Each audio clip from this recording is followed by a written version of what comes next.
हरे कृष्णा। राधे राधे सभी भक्तों को। तो आज मैं श्रीमद् भागवत महापुराण का द्वादश स्कंद का सप्तमों अध्याय यानी कि 7वां अध्याय पढ़ रही हूँ।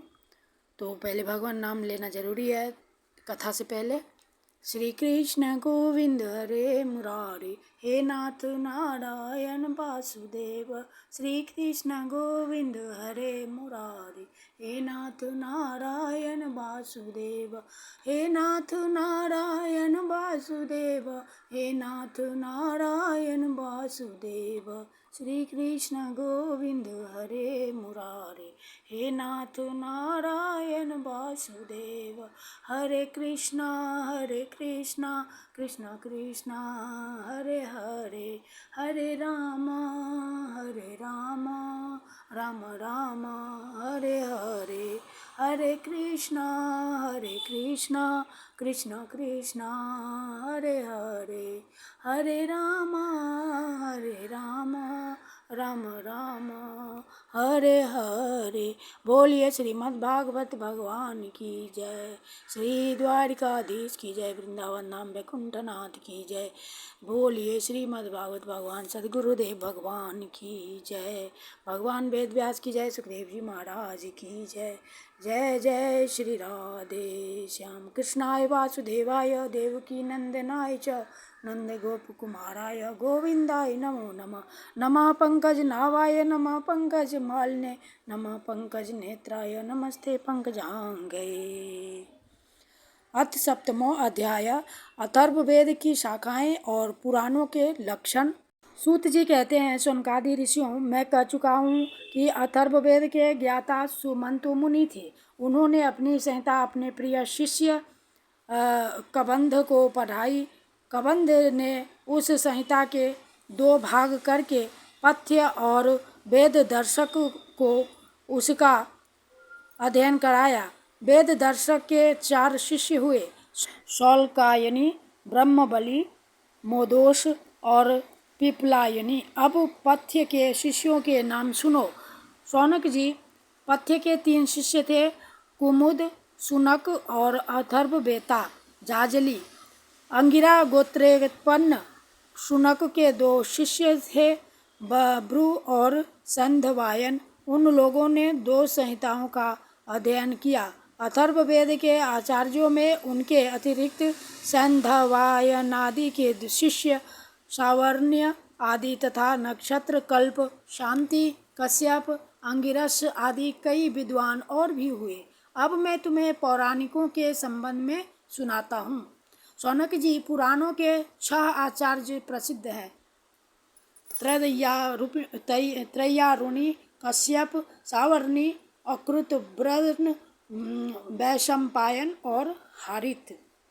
इन लोगों ने मेरे पिताजी से एक पुराण संहिता पढ़ी थी और मेरे पिताजी ने स्वयं भगवान व्यास से उन संहिताओं का अध्ययन किया था। मैंने उन 6 आचार्यों से सभी संहिताओं का अध्ययन किया था।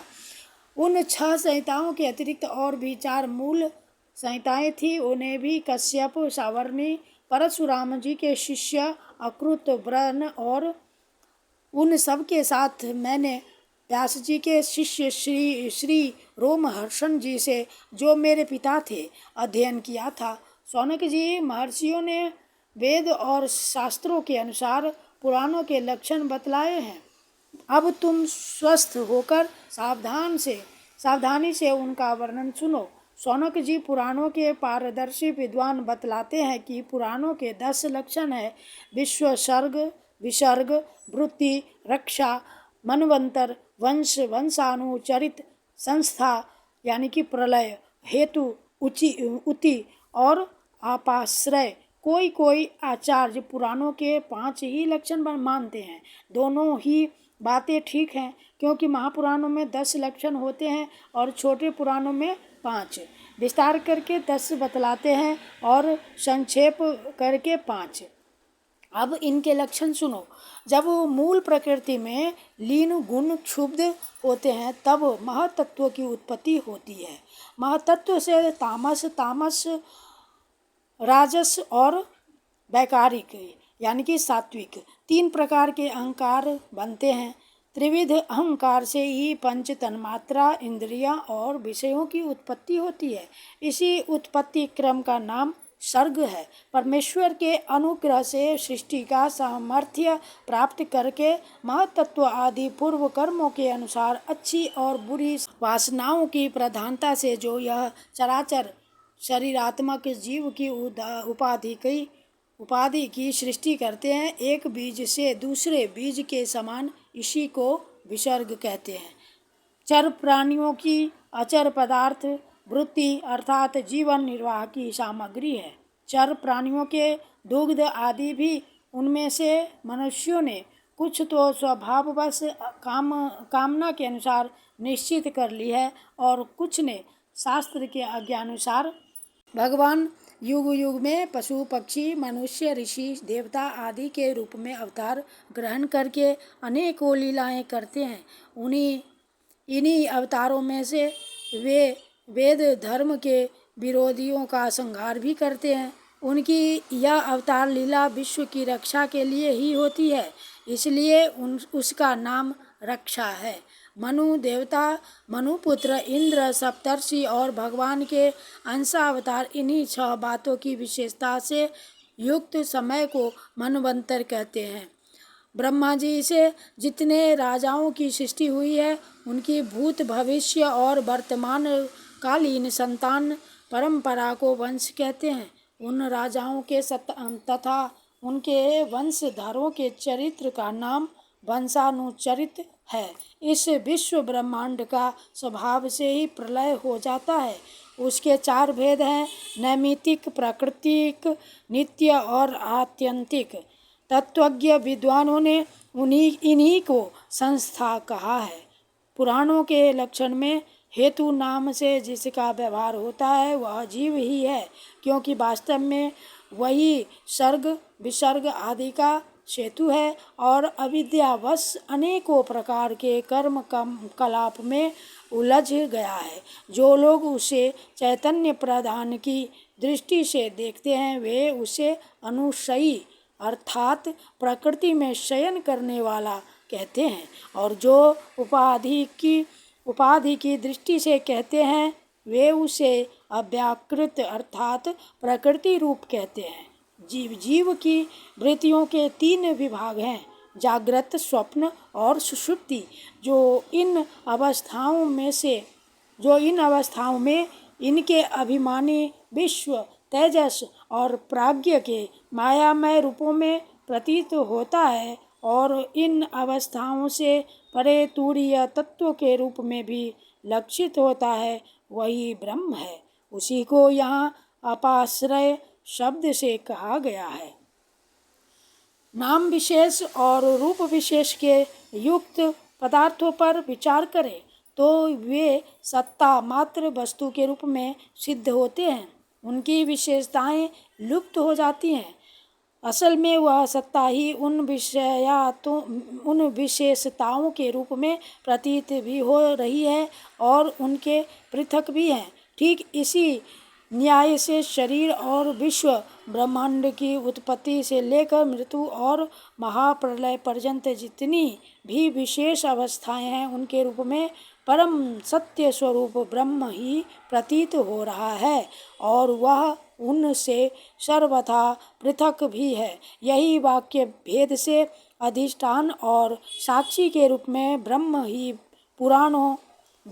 पुराणोक्त आश्रय तत्व है। जब चित्त स्वयं आत्मविचार अथवा योगाभ्यास के द्वारा सत्वगुण, रजोगुण, तमोगुण संबंधी व्यावहारिक वृत्तियों और जागृत स्वप्न आदि स्वाभाविक वृत्तियों का त्याग करके उपराम हो जाता है, तब शांत वृत्ति में तत्वमसि आदि महावाक्यों के द्वारा आत्मज्ञान का उदय होता है। उस समय आत्मवेता पुरुष अविद्या जनित कर्म वासना और कर्म प्रवृत्ति से निवृत्त हो जाता है। शौनकादि ऋषियों, पुरातत्ववेता, ऐतिहासिक विद्वानों ने इन्हीं लक्षणों के द्वारा पुराणों की यह पहचान बतलाई है। ऐसे लक्षणों से युक्त छोटे बड़े 18 पुराण हैं। उनके नाम ये हैं ब्रह्म पुराण, पद्म पुराण, विष्णु पुराण, शिव पुराण, लिंग पुराण, गरुड़ पुराण, नारद पुराण, भागवत पुराण, अग्नि पुराण, स्कंद पुराण, भविष्य पुराण, ब्रह्म वैवर्त पुराण, मार्कंडेय पुराण, बावन पुराण, वराह पुराण, मत्स्य पुराण, कूर्म पुराण और ब्रह्मांड पुराण, यह 18 हैं। शौनक जी व्यास जी की शिष्य परंपरा ने जिस प्रकार वेद संहिता और पुराण संहिताओं का अध्यापन की विभाजन आदि किया, वह मैंने तुम्हें सुना दिया। यह प्रसंग सुनने और पढ़ने वालों के ब्रह्म तेज की अभिवृद्धि करता है। इति श्रीमद्भगवते महापुराणे परमहंस्यां संहितायां 12 स्कन्धे 7मो अध्याय। श्रीकृष्णार्पणं कृष्णार्पणं कृष्णार्पणम्। श्री कृष्ण गोविंद हरे मुरारे नाथ नारायण वासुदेव। श्री कृष्ण गोविंद हरे मुरारे नाथ नारायण वासुदेव। हे नाथ नारायण वासुदेव, हे नाथ नारायण वासुदेव। हरे कृष्णा कृष्ण कृष्ण हरे हरे, हरे राम राम राम हरे हरे। हरे कृष्णा कृष्ण कृष्ण हरे हरे, हरे राम राम राम हरे हरे। कृष्णाय वासुदेवाय हरे परमात्मने प्रणतक्लेशनाशाय गोविंदाय नमो नमः। बोलिए श्री राधा रानी की जय, लक्ष्मी नारायण द्वार के हर हर महादेव। जय जय श्री राधे, जय जय श्री राधे, जय जय श्री राधे श्याम। श्री वृंदावन धाम भगवान। हरि बोल हरि बोल हरि बोल। हरे नमः हरे नमः हरे नमः।